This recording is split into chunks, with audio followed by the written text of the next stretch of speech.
Good Gabs, sponsored by Skillskin, a nonprofit organization empowering individuals with disabilities through employment.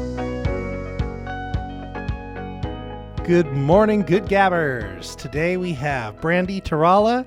This is the founder of United We Rescue. It is going to be a riveting conversation today. I could just tell. Brandy, thanks for joining us. Thank you for having me. Well, Brandy, it's a cold day in Spokane. For sure. The last throes of winter are here. Yeah, I'm happy to be here. It's kind of warm. We're in the Spokane Library downtown. And Brandy, how's your day going? Good. Busy. And I'm happy to be here. And yes, very cold. Yeah. How long has Spokane been home? Oh, well, I grew up, I was born in California, moved to Coeur d'Alene when I was 2, stayed there until I was in 6th grade, and we moved over to Spokane. So I stayed in Spokane Valley until I was 19. Instead of going to a university my first year, I was an avid snow skier. I wanted to be a ski racer. So Nice. I was at a friend's house, and we were playing Truth or Dare, and they go, "We dare you to call this ad for Yellowstone Park." I'll call it. You're like, So I'm I ready. called Here it. we go. They interviewed me over the phone and hired me, and I thought it was funny. And they're like, "Well, we dare you to go for the summer." I'm like, "I'll go." So they taunted me throughout the spring, and I took off and went. You went. Yellowstone Park. I almost turned around at the state line because I'd never been to Montana. I'm like, what am I doing? I lived in Green Acres, But What I'm like, is it? Big Sky is by Yellowstone, right south of Bozeman. I'm just thinking, if you chased the mountains, I did you not get to ski out there? because it was summer. Yeah. So I went for the summer month. Found out that there's a whole world of resort hopping. And I was going to go back to college, and they're like, "We're all going to a dude ranch in Arizona." I'm like, "They're skiing in Arizona Yeah. and New Mexico." So I took some time off and traveled the country and with my skis, and I ended up on Cape Cod, Massachusetts. I know. I didn't know there was skiing over there. There wasn't, but it was, again, the summer. It was off season. Everybody recruits for their seasons. There's a whole network, and I'm like, okay, Cape Cod. Didn't even know what state it was in. I'm like, Maine, New Hampshire. It didn't matter, right? Massachusetts. I'm like, oh, okay. I was young. I Sounds awesome. turned 21, and then we went out there. But my second summer returning, I was supposed to go work Vail that winter, start my career. And in August, I got hit by a drunk driver, broke both my legs. Wah, wah. Major. Ended my career. That was skiing. I have not skied since, and I will go next winter if it kills me. Do it. I believe in you. So after I healed, I ended up going back to Cape Cod and got into restaurant management, but that adrenaline rush in me was still there. So I thought, Yeah, you don't get that at the restaurant. it's busy, but not the fulfilling. So I'm like, I think being a paramedic would be kind of fun, and I love helping people. Medical field has always interested me. So at almost 30 years old, I went to EMT school and went right into paramedic school. I went to the fire academy when I was 40. Wow, all right. I just dove right in. You're like, yep, here I am. This is what I'm doing. Yep. And I ended up working in a community called Provincetown, Massachusetts, which is the very tip of Cape Cod. Have you been there? Nope, I have not. That's one part of the world I have not been in. Did you know, where do you think the Pilgrims first landed? Pillar Rock? Pillar? Plymouth. Rock. Plymouth. There we go. Not a thing. They actually landed. It's a lie? It's not. They settled in Plymouth. They actually landed in Provincetown. I got schooled right quick. And now I have been. This is good. So they landed in Provincetown. Then they went to Truro. And there was a whole corn massacre thing. And then they went to Plymouth. Maybe not a massacre, but a little bit. Wow. Yeah. Okay, so I was lied to in school. I felt like Dang. I was too. Yep. We went to the Cataldo Mission and watched eagles fly around. That's what we did. Right? Which was also cool. So super exciting to be out there. I was a paramedic out there for almost 15 years. Decided to move back home. My family lives here. All my family lives here. So I'm like, my parents aren't getting any younger. It's time. More opportunities for my son. Was 10 years old. Cape Cod's an island. So it's still big but small. Okay. Got a job with AMR and moved back here. And what a difference after 27 years. I bet. Yeah, it's a night and day, right? Yes, it was 7 This years town ago. grew when I up. moved. I remember cruising Riverside when I was young, and that's not a thing anymore. I know about cruising Riverside. Best Yeah. times. Yes. Really good times. Ruby and Division were not the one, it was all two-way Yeah. and Appleway and Sprague. I'm like, oh, this is so weird.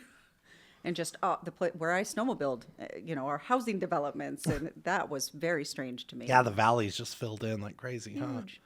huh? So when you came out here, did you come to be a paramedic then? I did. I had to challenge the national test, which that in itself was kind of funny because I had been a paramedic for almost 15 years. So everybody's like, oh, just go take the test. When you fail, you'll know what you need to study on and retake it. And I'm like, oh, good point. I ended up passing. I had to go to Rhode Island for my written test, pass that, and then I had to go to New Hampshire for my practical. And I got a hotel room. Again, I'm busy. I was a supervisory position, so I didn't really study. I'm like, I know what I'm doing. Right. So I go up there, and he's talking, and he goes, yeah, make sure you guys read your sheets. And I look at him, like, what sheets? And he goes, are you kidding me? And I go, I don't know what you're talking about. He goes, he printed them out, and he goes, you need to go study these. I went back to my hotel room, fell asleep, woke up in the morning. You're like, oh, here we I'm go. like, oh my gosh. So I just went and did it, and I passed, but they were messing with me because they knew my story. So every time I went into a room, the guy was like, making the, Oh, no. doesn't look good. Yeah. So I knew they were messing Sorry, with Brandy. me. I'm like, oh, you guys. But I passed, so excited, and I was able to come out to Spokane, but the lovely state of Washington would not recognize my certification. So there's no reciprocity. There's reciprocity, but I didn't go to what they call an accredited school because when I went to school, it really was kind of a new thing. It wasn't, out there, even though it was the same curriculum. Sure. So they said, well, you can't be a paramedic, but you can be an advanced EMT. It devastated me. I bet. Like, I am a paramedic. Right. What are you talking about? So thank God I did not let go of my national medic. I kept it. I practiced as an advanced here in the state, but I kept my paramedic. So when COVID hit, I wrote a letter to the state and I said, you guys are short of paramedics. This is ridiculous, blah, blah, blah. It made me active. Nice. Yes. So Winning. yeah. And my first shift out on the street as a medic was just what every medic dreams. I got to intubate. I got to do all sorts of what we call great stuff.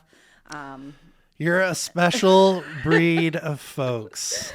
I sold a lot of plastic devices in that world for a long time. And I remember doing some in-servicing on when IO stuff came out. And I couldn't hold it together when I got to see that in the first time. I was going right into the bone, the drill. And then Love the drill. Yeah, well, an amazing device, right? Being able to put fluids directly into the body really quickly. Yep. But you all are amazing because it's like, oh yeah, they're just doing this and keeping people alive. It's amazing because when I started, the drill wasn't a thing. So you had to do the old ham sheety, what they called it. First time I did that was on a baby. And Wow. an awake baby. Oh, Doctor told me on the. how do you hold it still? They're sick. Dad, parents are with you. It was not fun. Baby was awake though. And that was so hard. Med controls on the radio going, you get that IV. And I'm like, oh, can't you just wait till we get to the hospital? But we were too far out. So he goes, no, you need to do it. And I'm like, okay. Here we go. There we go. We're doing it. And got it done? Got it done. Nice. I went home. My baby was only 6 months at that point. I just remember kissing his little legs and can't imagine that parent watching that. Well, those kind of stories, I mean, those are everyday stories in the paramedic world, right? It is. It's hard, but I also look at it as such a blessing because we get to go into people's lives at their most vulnerable moments. They are trusting us with everything or not, but you see all walks of life. Just when you think you've seen it all, trust me, you have not. And it makes me feel grateful for what I have because when I'm down and having a bad day, I remember those calls and it's like, our problems are temporary, most of them. Theirs are not. Well, good point. How does one, compartmentalize that though in this world? Because you see a lot of bad. we see a lot of bad.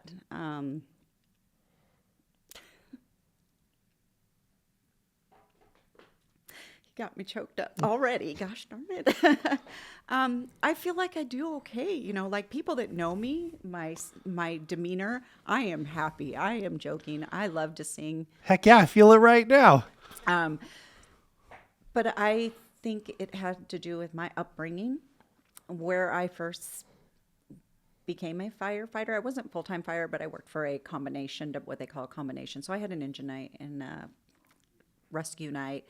But I remember my first fatal fire. They brought us back to the station, and I didn't cry per se, and I didn't know. And everybody's like, "We're going into this room, and we are just going to talk about it, like a debrief." But they didn't really call it that. And I'm like, "Why do we have to do this?" Looking back at it, I am so grateful they did it, because they don't always do it enough here. It's a busy system. Our world is in a different state, a different place. The climate's different. It's very violent out there, and they see a lot. They are going from call after call after call after call, seeing gunshot, stabbing, cardiac arrest, pediatric arrest. You know, it's horrible. I know, we see it just, I'm a bystander, right? I have a phone. I'm seeing like some of the calls, like there's lots of different things on the internet, right? They tell you what's happening. You're like, oh, it's a busy night. You don't think about the people who actually have to go and deal with it. Right. Like, that's you, that's your team. Yep. So I think it's super important to debrief and talk about it. And it's important that you talk about it with people who understand it, because there are even therapists out there who do not know our world. They go to school to become a therapist, but they've never experienced the trauma that we see. So for them to help people like us, it's very difficult. So you have to find that therapist that has that trauma experience. And they say, well, I'm trauma certified. You still don't have that understanding. Trauma certified is very different than actually living it, being in it, and understanding it. It's been a couple years ago. When I moved back to Spokane, I also noticed that everybody goes to Seattle and Portland for firefighter stair climbs. Okay, yeah. And there's City Fire, Valley Fire, PD, Sheriff, AMR, and everybody. I'm like, we need to bring our agencies together and do something really fun here, and not just a firefighter stair climb, but let's do something different and unique. I want to do an obstacle course that makes fun of our agencies and have it in the center of a baseball field. By the way, Boston Red Sox are the best. Yeah. Go Boston. Sorry, Mariner friends. So I took a friend of mine out to breakfast, who Dana knows, Amanda Hester, who worked for United Way at the time. And I said, hey, I want to do this event. And told her my idea, and she's like, that is amazing. I go, I've done some research. I've never heard of anything like it. It'll be super unique, and we'll be able to make fun of what we do and maybe bring awareness. And I want the money to go towards mental health, because like you said, I saw a lot of people really suffering. I know people that have ended their lives, have come very close, and that's where I want the money to go. So she goes, that's fantastic. So we left. She goes, let me think about it for a month. I got to finish up my master's. You go talk about it, and we'll reconnect in a month. And like, all right, it's a month. Come Let's on. do this. She texted me right after our meeting. She goes, United We Rescue. And I go, oh. Great name. Yes. You know, I go, I love that. She goes, take the name, do your thing, talk about it, we'll connect. So I started talking about it and where the money would go to, and people started coming up to my office and saying, hey, we really need this. Oh my gosh. And started talking to me, and I'm not a therapist. So I'm like, oh my gosh, this is so much bigger than myself. And kept talking. When Amanda came back after a month, I was telling her everything. She sat back and she's staring at me. She goes, you're going to start a nonprofit. You better write your job description. I'm like, wow. What are you talking about? She goes, this is my world. You just saw a need. This is going to go nationwide. And I'm like, but my job description? I have a job. And she goes, where do you think I work? And I'm like, right. You know, it was just not I know you donate to nonprofits, but it was not my mindset. It was not my world. I'm a paramedic. I do business development for AMR, but again, I came from the streets to my self-made job per se. Yep. You know, I kind of made it my own thing. But you had the personal feeling, and then found this is a real need across the country. So I went home and just Googled 501c3, and Amanda actually connected me with Dana. Met Dana, but I filled out all the paperwork at home, got connected to someone who kind of just sent me an email and said, hey, you want to do this, this, and this, and paid for it, did it. We are now officially a 501c3. Congratulations. Thank you. Just getting through the paperwork is tough. It was tough. It's been a lot of work. My first board meeting, I know I keep referring to Dana, but I think we had, 30 people? I had no idea what I was doing. I thought we needed a person for every little thing that was in my mind. I have found out since I'm a huge visionary, so I need a good team to reel me in and narrow it in, start slow. Yeah, paint the picture of where you want to go and help. Yes. Everyone else can help make that vision a reality. Correct. Yeah. So it's all coming together, and since then we have actually helped. This is where I'm going to get really... There's a member on our board that reached out to me, was not on our board yet, but he reached out to me when he heard what I was doing. He goes, hey, I heard you're doing a nonprofit for mental health. He said, did you know that's why I left AMR? Because I had PTSD. I said, I kind of heard something, but I didn't know him real well. So we connected, and he said I had some pretty bad PTSD. He actually went to a therapist who didn't understand our world and told him he can't have PTSD because that's for veterans. Oh, no. So he wasn't even validated those Yes. feelings that he was feeling. So he struggled for a while, then did okay. He's a paramedic instructor now, and I can talk about it because he wants to do his own podcast and share his story. And he joined our board. It's amazing. We were at a conference, and for first responders, it's called the First Responder Conference. It's all about mental health. And those stories that they were telling really triggered him. Like, he was rocking back in his chair, head in his hands, going, I can't do this. I don't know. This is me. This is me. So there was a vendor there called Deer Hollow, and it is an inpatient PTSD clinic in Utah. Okay. And they help all first responders. It's one of the closest ones that helps everybody in that field. We are doing our research to find out where other locations are, but we know that that's credible. So I walked up to the booth without him, and I said, are you able to help? I have someone right now. And there's a shortage of therapists, and that's another problem. They're 7 weeks out, 11 weeks out. When you're in crisis, you do not have that time. No, you need it now. You need it now. So she said, what's going on? I told her, and she asked if he was there. I said, yep. So I went over to the table, brought him over to her and introduced them. And I said, he's all yours. And I walked away. Dang, Brandy. So within a week, he was on his way to Deer Hollow. They got it going. What happened, though, was his insurance didn't quite kick in. The paperwork, there was a mishap. So bills weren't getting paid. He started freaking out. He goes, I can't do this. I need to be there for my family. So there was a lot of turmoil. And I told him, you stop. We are going to pay for your bills. You are going to get your help. We got you. So we did. Wow. Our board donated our own money because we were just brand new. Yeah, I don't you're even just- think we were 501c3 yet. Yeah, It your was still infancy. You're just... pending. So we just donated money, and I just reached out to the executive board. I'm like, hey, we got to pay these bills. And we did that, and it was so cool. And since then, we have helped 4 people get there. And you're brand new. Brand new. So we still, Providence heard my story in October. Gave me 20 to 30 minutes to talk on a Teams meeting. And after that, gave us $10,000 startup money. Incredible. It was very incredible. I was so grateful. And they go, we don't want to wait till the next year, because it was for their next year grant event stuff. Or, I'm still learning a lot. But they wanted to give it to me right then and there. And within a week, we had it. It was amazing.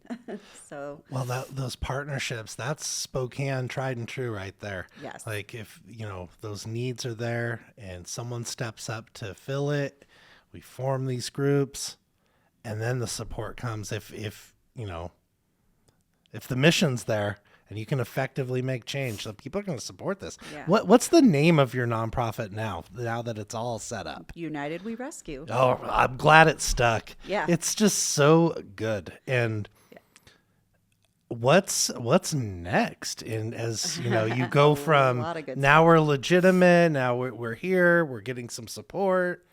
You've got your board put together. We do have our board put together. We're working on our bylaws, making sure everything like that is cohesive. But my focus right now actually is I want to, I met someone from Innovia, so I want to have a meeting with them.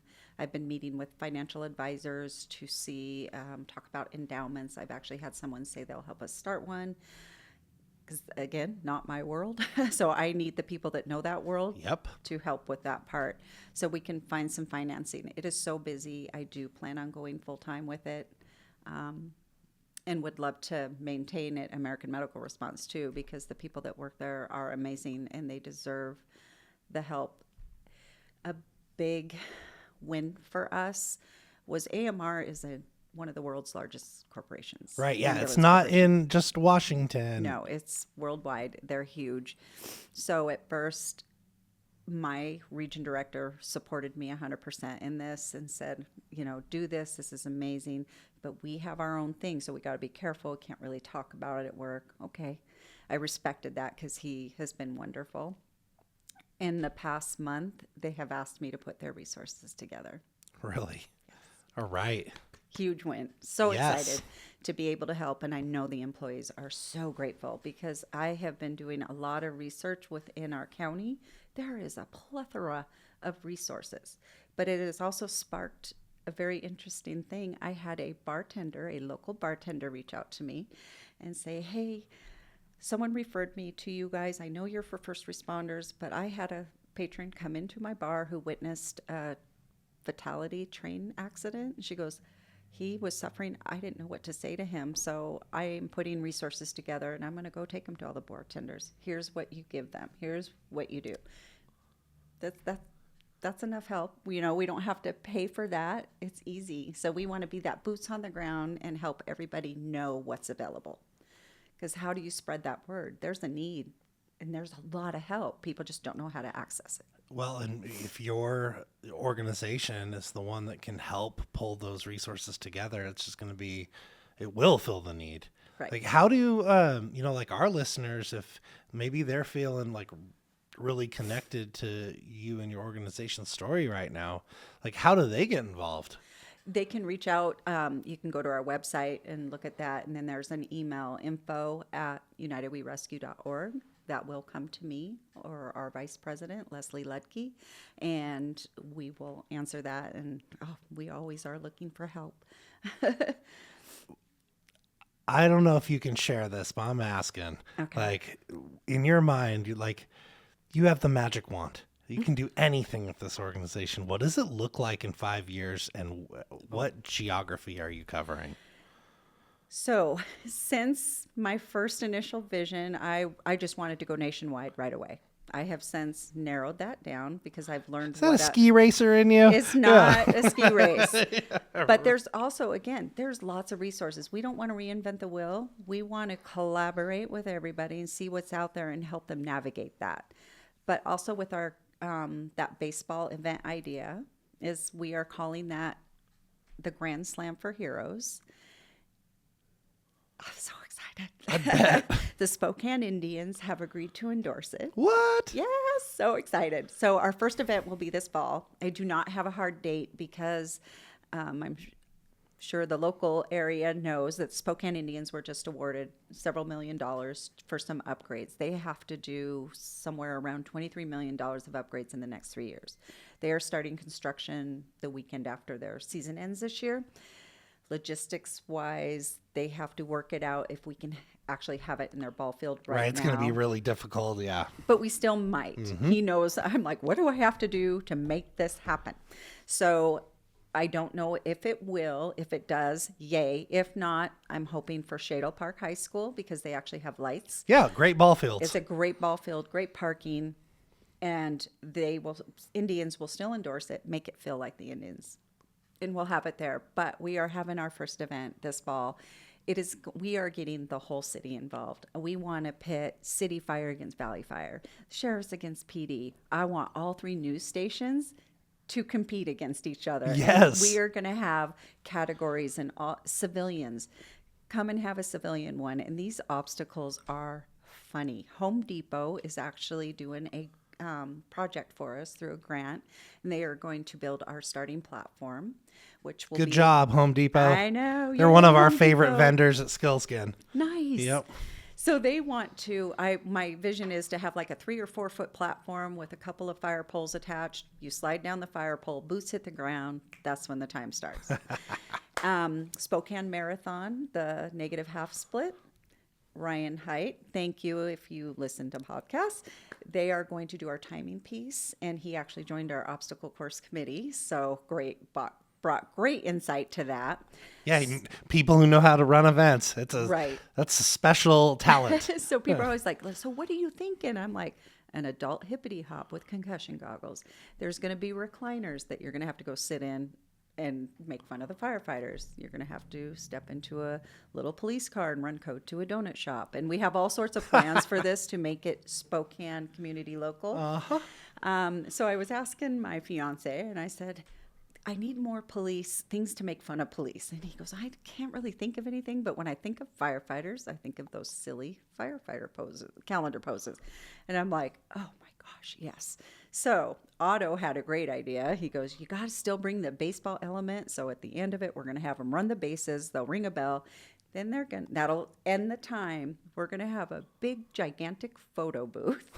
And they have to don either fire, military, or police garb. And we're going to have all sorts of fun props and boas and tiaras and hoses and a sign that says, I wish I was a cop or I wish I was a firefighter. I want to go to this. This sounds fun. Everybody's going to want to go to this. And then after the event, we'll pick the best 13 photos and create a calendar and sell them. I think they'll be so funny. At first, my thought was to put it in the obstacle course. And Ryan said, don't do that because it's so great. You want them to take their time a little bit because we were going to put like a 30-second cap on it so they can get through the and obstacles. These folks are fun. It's like it's serious at work, but when you're outside of work, it's time to play. Right. Yeah. So it's going to be really fun. And my thought is to bring awareness, what we go through. There's so much negative publicity out there. You got to hear the good. There's so much good out there. Do you think you'll be able to translate that into other communities if they see value in this?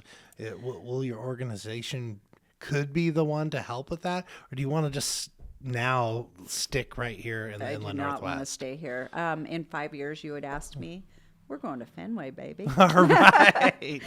I would love to partner. There's an organization called First Help that does a lot of education on mental health and suicide awareness for first responders. I saw their founder speak at the First Responder Conference just a week ago. So after we do our first event, I'd like to connect with them again and partner with them and maybe a military nonprofit and take this every year, go to a different MLB ball field. So MLB, 1 year soon, I hope they are a main sponsor, or at least allow us to do this and bring that awareness. I believe in it. I can see that. I happen. know it'll happen. Otto Klein from the Spokane Indians, he is just such a great support. And when we were just talking yesterday about all this, so he's like, when you go to Petco Field and you go do this, and I just love that. He saw it. Our first meeting was amazing. It was on a Zoom meeting. I made sure he could see my Fenway scoreboard. Had never met the man. So he sees it first thing. Is that a vision board at that point? You're just like, yep, this is happening. I literally picked up my computer and took it around the room. Big Poppy is my favorite player. So I have this big picture of Big Poppy when this Boston Marathon bombing happened. He was out in the field and he said, this is our city. That's what it says on the picture. I know what he really said. There might have been a word in there. But it's an amazing picture. So I sit down after I show him my office and I start talking. I don't think I got 5 minutes into it. Kind of gruffly, he's like, I just need to stop you right there. And my heart sunk. I'm like, he hates this. Oh my God. He goes, I was born in New York. And I'm like, oh no. And then he goes, we have a connection. And he was just fantastic and just writing. He's looking up. He goes, this is incredible. This is talking about the event. He goes, this is going nationwide. I'm like, yeah. See, I love that groundswell of support. Yes. And who knows where it'll go. Well, it's different. Yeah. It's unique. Yeah. And I don't know, I guess I feel a little bit ignorant, in this conversation because I feel like I got a finger on the pulse of, what's happening. I'm reading a lot. I'm trying to understand the world. I'm in the nonprofit space too, trying to help people. The disability space where I spend a lot of my time, but just understanding it. And you hear a lot about the military, right? And PTSD and some of these issues. I just haven't read a lot about, first responders, and maybe that's just not in my wheelhouse, but now it is. Yeah. And I can definitely understand that. And I'm curious from your perspective, like, what does a day in the life look like here in Spokane? Like, what are people facing in any given day? Help our listeners understand that a little bit. Every day is so different. You never know what to expect. That's kind of the excitement of it, honestly, for people that get into it and stay in it. Your long-term people, and it's not for everybody. Some people get into it and think I can do this, and maybe after a year realize it is not for them. When I do pick up shifts, it's been a couple years, I picked up a lot of night shifts. They're busy.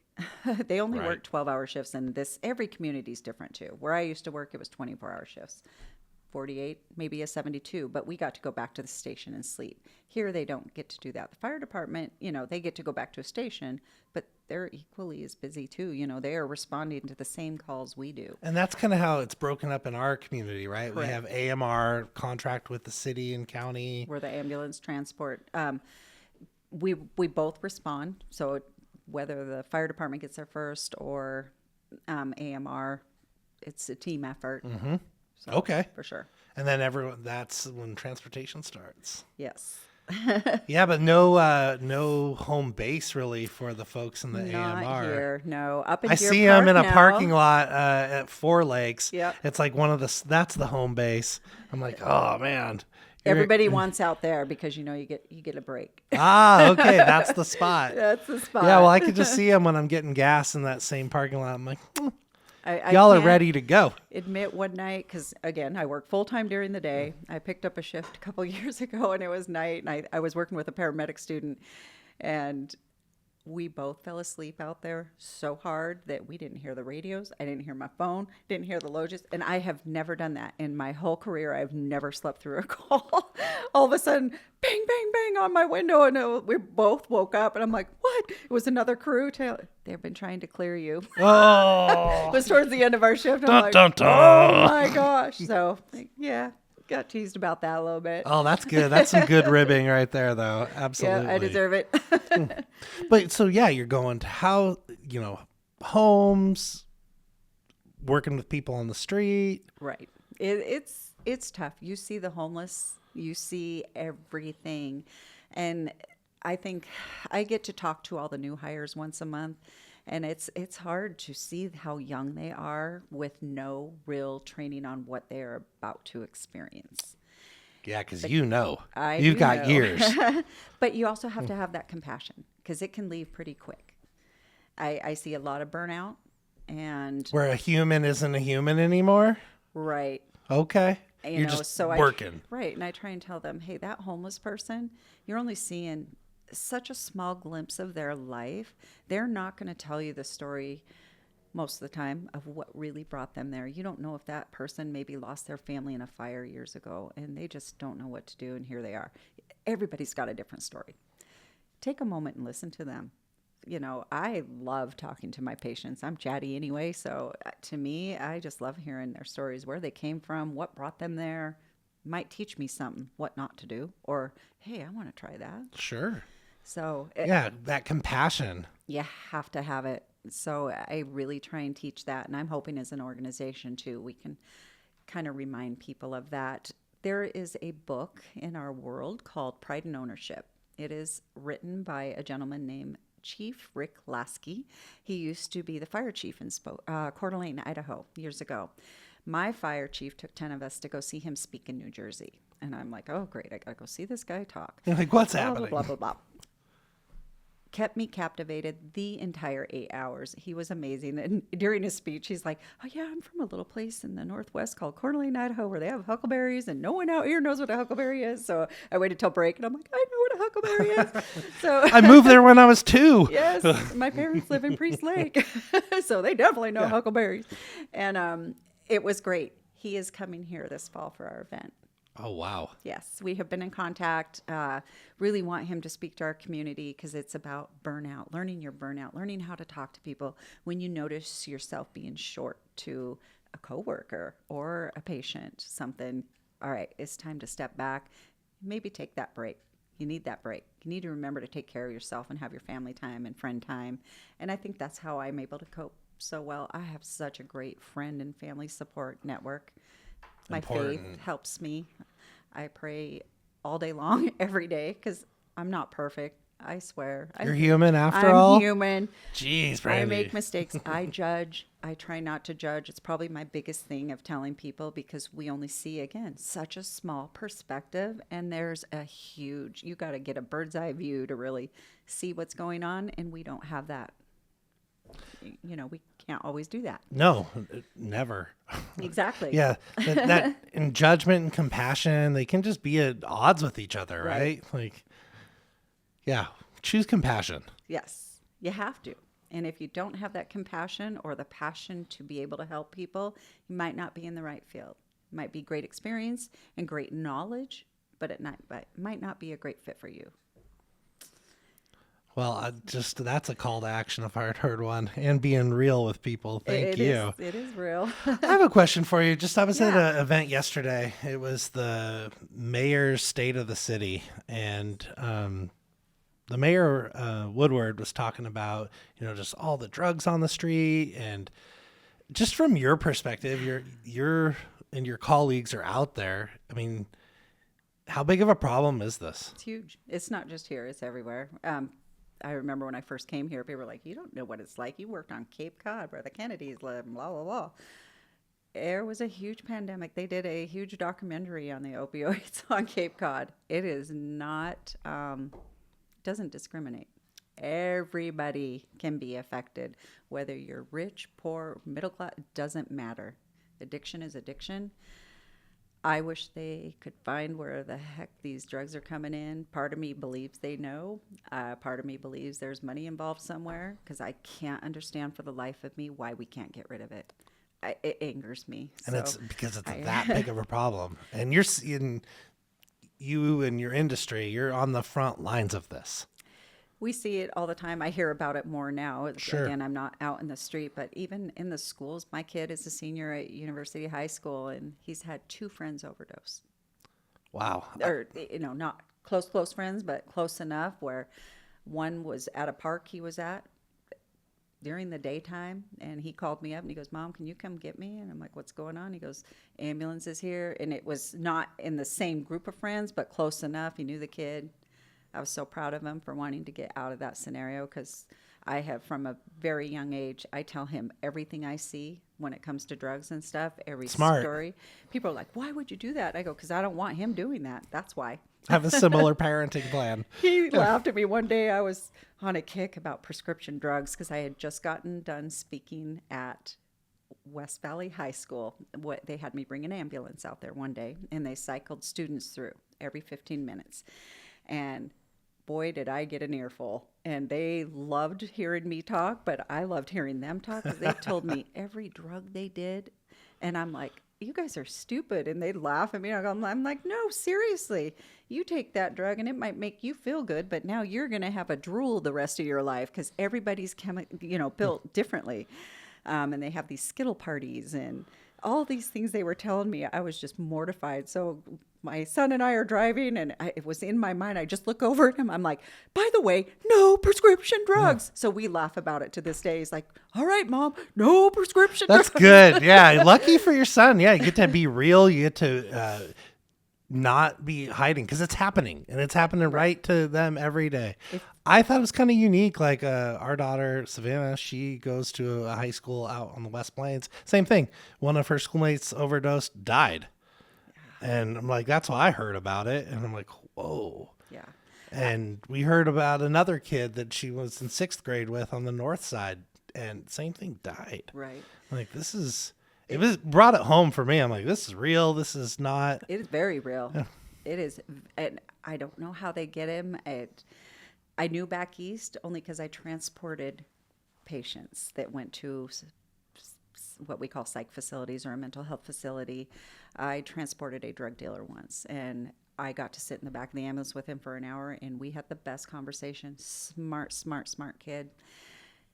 He was honest with me. He goes, I was born from a crack mom, and that was my life. It's great money. I am a master at construction, but this is where the money is. He goes, I don't want to be this way, but it's all I know. Whoa. And I was so grateful for his honesty, and I just told him I hope he gets the help he really wanted. He had a great plan to get that help. I mean, really smart man. It just is so sad to me.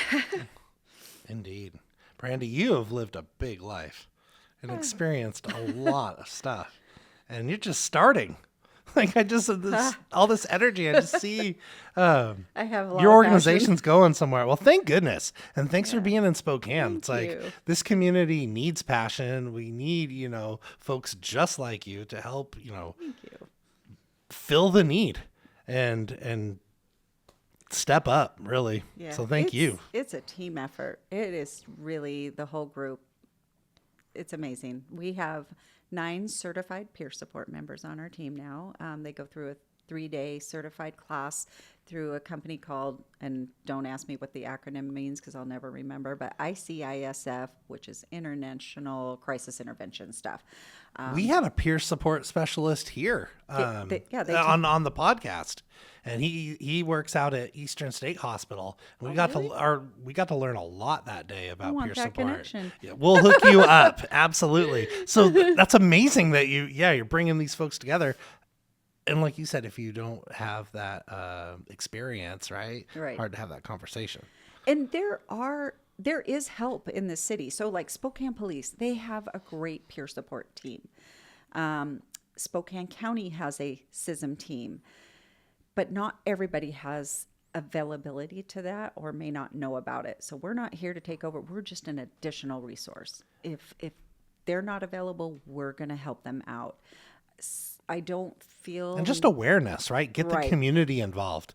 Like that right there, that groundswell of support, there will be something good comes from that. I want to collaborate with all these people. So the Spokane County CISM team, one of their members is actually certified through this ISF to teach that course. She's amazing. She's been honest with me and was very hesitant at first on what we were doing because everybody wants to do this kind of thing, or everybody has these ideas. She met with me not too long ago and said she's a believer now. So pretty cool. It's the real deal. Yes. And I told them we don't want to take over. We just want to help support you. If you guys if you go to a big, what we call a group CISM, if there's a large fire and they're going to pull the whole department in type of thing, or the members of that day, they don't have funding. I said, let us be your funding. We'll buy all your snacks and your coffee and allow you to do that. Yeah, just be that partner. Yeah. Spokane Valley and Cheney Fire Department have a Monday shop talk thing that they go do that I recently found out about, and they might be losing some funding. So I'm connecting with their therapist who is going to help us out, and I go, let us be your funding so you can continue that. Let's not see that go away. Incredible. Yeah, and that's what we're here for, to unite everybody and keep things going and keep that mental health awareness and hopefully keep people here on this earth. Well, Brandy, it's been so nice to talk to you. I cannot believe the time has flown by. Anything you want our listeners to know? Some parting thoughts? Thank your first responder. For real. Thank your military. We have the freedoms we have in this world because of our military. Whatever your beliefs are, we have to have these jobs. We have to, so thank them. Deal. You heard it here. Brandy, thank you. Thanks for joining us. What a great time. Thank you.